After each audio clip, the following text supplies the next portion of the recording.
These boots are a massive improvement over these boots, and it's all thanks to Antoine Griezmann. Kind of, because he's clearly had his input on the Kipsta CLR, and taking them from this to this has just made such a difference. So at just €80, are these boots that you should be considering, especially when there is one thing that I think has got worse as a result of the changes. So here's all the information on that, and in total, 6 things that you need to know before you go out and buy the Kipsta CLR Griezmann edition. Let's start with the sizing, and this is nice and straightforward. Both boots run the same way, so if you've tried the previous CLR, it runs the same way in length, and that is going to be your normal size. Nike is a good representation here, a good reference point, and go for your normal Nike size. Now, for me, what I would do is I measure my foot. My foot is 26 centimeters long. I correspond that to the 26 centimeter Japanese sizing on the boot, and I get a really good fit. I wouldn't recommend going up or down half a size on this boot at all. Your regular size based on your foot length is the way to go. Let's talk about the width and the shape, and the biggest difference, and the one that Griezmann's definitely had the biggest influence on, is this collar. So we've got this knit collar on the non-Griezmann version, shall we say, and the opening is generally quite wide. Neither of those things are things that I particularly love about this boot. It's never been a problem, but I think from a design perspective, it doesn't look as nice. It's not as close around your ankle. It doesn't feel quite as good. It overall means that you don't feel quite as locked in. It's a small change that actually makes a massive amount of difference, because I think not only does this boot look so much better with this low cut design, but what it's also done is just tightened up the fit around the ankle. So this is now far closer and feels an awful lot better. And then also change in the knit through the boot as a whole and in this area means that this just offers so much better lockdown. This is maybe a little overly stretchy, and the advantage to that is it's so much easier to put on. This can be a bit difficult to get on now, like, yeah, it just is. A shoehorn doesn't hurt, but here, just worth the trade-off for being more locked in and having a much better fit around the ankle. Volume remains reasonably similar. There might be a touch more volume in this Griezmann edition up through the forefoot area here, and I don't think that is a bad thing either. Doesn't hurt. This did come down to quite a low point, which isn't necessarily necessary. And I do feel like there might be a touch in there, but I might also be looking for things that aren't really there. And then when it comes to the width on the boot, if you do have a wider foot, there is plenty of width in this boot. However, you absolutely have to consider that the change from here to here does mean that the boot is quite simply tighter. There is less give. It does not allow you to stretch out that boot quite as much as you used to. So if you have a very wide foot, this might not be the way to go anymore, and it doesn't have that super wide forefoot area, and it does feel a little bit more kind of straighter front to back with some additional kind of areas where it pushes in around the midfoot. So do be cautious if you have a very wide foot.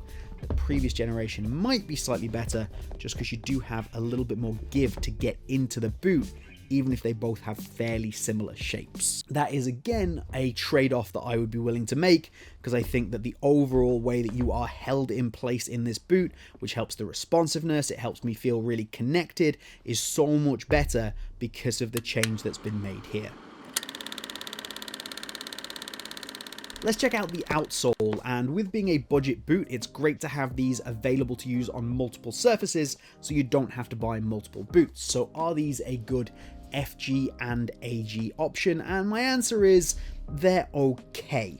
The boot is slightly longer in these rear studs, so do be careful there, but generally nothing too aggressive, nothing excessively long, so you would get away with it on a nicer AG pitch, and it is a good option for FG. I do think that there is an issue with the sole plate which we will get to in just a second.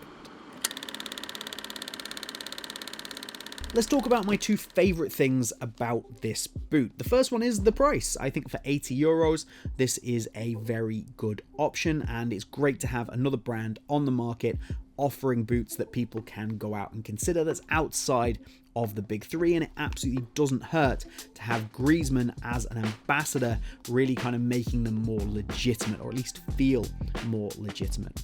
The other thing that I quite like, an awful lot of cheaper boots tend to put in a lot of padding, and they tend to feel a little bit more clunky. They've definitely gone for a very lightweight, streamlined design here, these coming in at around 180 grams, which competes with top end boots. So there is a very streamlined, barefoot, slightly more speed boot touch and feel than you'll get from pretty much any other boot from a big brand at around that price point.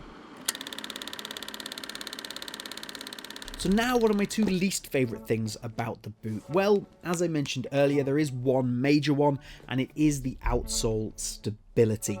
The stability itself feels fine initially, but it just kind of gives up. There's way too much flex and bend through the midfoot of this boot, and it desperately needs more stability, especially noticeable now that the whole upper itself feels more responsive and you feel more locked in, a lot more locked in.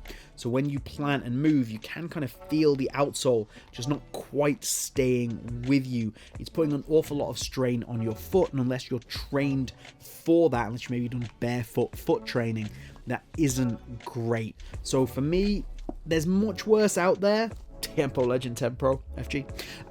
But I do think that this is the area that needs improving immediately. Like, it's the one thing that they should focus on straight away. The other thing that saying I don't like it is probably harsh, but I'm not sure about, is this new heel design. So the heel design has now gone to these big pillows. So there's a big pillow that runs all the way around the back of the boot, which is a change from what we had before, which is a slightly less aggressive design. Now this has positives and negatives. The positive is, once again, you are far more held in place in this boot. The lockdown, the hold is so much better than what you get in here, and overall you can see that this is just feeling like a far more pointed, far more professional feeling football boot, because you just feel a lot more secure across the whole boot. It feels like it's going with you. However, with the heel, I think that this has also come at a cost of comfort. It is a little bit too tight, it is a little bit too pinched, and the lack of padding down in this lower area just here does mean that you can get some hot spots in what is a pretty solid internal heel counter. So it is a move in the right direction, but I think there's a balance to be made between what you get here and what you get here, and a really well designed turn and stitch heel would actually be more beneficial. For example, if I was to even get something out like this, so this is a Skechers Razor that has that knit piece that runs around the top, but you can see how that heel is designed. You have that padding area, but the way that it runs down also gives you padding at the bottom, and this section isn't quite as aggressive, and I feel like something like that on the Kipsta could really be beneficial. So it's a move in the right direction, but I think there's a balance to be made. So let's talk about competition. What else can we get that's out there for around €80? So we're talking about Nike Academy level boots, Puma Match level boots, and Adidas League level boots. How does this stack up?